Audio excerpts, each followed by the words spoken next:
এখানে।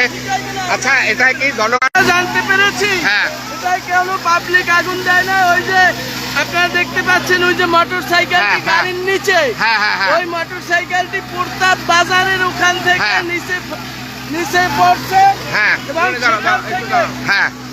তারপরে এই যে মোটর সাইকেলটি গাড়ির নিচে দেখা যাচ্ছে, এই মোটর সাইকেলটি হচ্ছে নতুল্লাবাদ মাধ্যমিক বিদ্যালয়ের সম্মানিত যিনি প্রধান শিক্ষক ওনার গৌলী সহ আমরা জানতে পেরেছি এই গাড়ির নিচে পড়ে গেছে।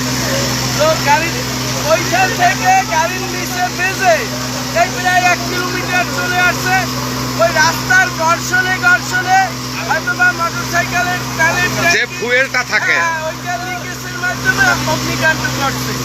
গাড়ির যে যাত্রীরা ছিল তারা নেমে যেতে পারছে। গাড়ির যাত্রীরা কেউ মারা গেছে কিনা এখন এইটা সঠিক আমরা বলতে পারবো না, কারণ আমরাও তো ঘটনা শুনে আপনাদেরকে জানিয়েছি, পাশাপাশি আমরা নিজেরাও জালকাঠি থেকে।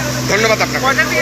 তো সুপ্রিয় দর্শক, যেমনটা জানতে পেলাম এখন থেকে ঠিক 15 মিনিট আগে নতুল্লাবাদ মাধ্যমিক বিদ্যালয়ের যে প্রধান শিক্ষক তিনি কিন্তু এই যে মোটর সাইকেলটি গাড়ির ভিতরে রয়েছে, অর্থাৎ গাড়ির যেখানে এখন ফায়ার সার্ভিসের লোকেরা যেখানে পানি দিচ্ছে ঠিক সেই স্থানটিতে একটি মোটর সাইকেল আমরা কিন্তু দেখতে পাচ্ছি।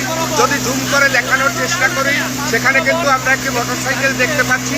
ওই মোটর সাইকেলটি কিন্তু গাড়ির নিচে যখন মোটর সাইকেলের ড্রাইভার সহ ঢুকে যায় তখন এই সাকুল্য পরিবহনের গাড়িটি কিন্তু প্রায় 1 কিলোমিটার কিন্তু নিয়ে আসে এবং ওই গাড়িটির ফুয়েলের যে ট্যাঙ্কিটা থাকে, যেখানে ফুয়েল থাকে, সেটি রাস্তার ঘর্ষণে এক পর্যায়ে কিন্তু খালি হয়ে যায় এবং সেখান থেকেই অগ্নিকাণ্ডের সূত্রপাত ঘটে বলে এমনটাই কিন্তু জানিয়েছে আমাদেরকে এখানে।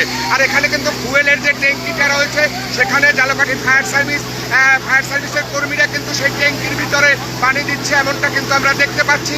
তো আসলে এই ঘটনা যদি বলি প্রতাপ বাজার থেকে ঠিক একটু সামনেই কিন্তু এই ঘটনাটি ঘটেছে, এমনটাই কিন্তু আমরা জানতে পেরেছি।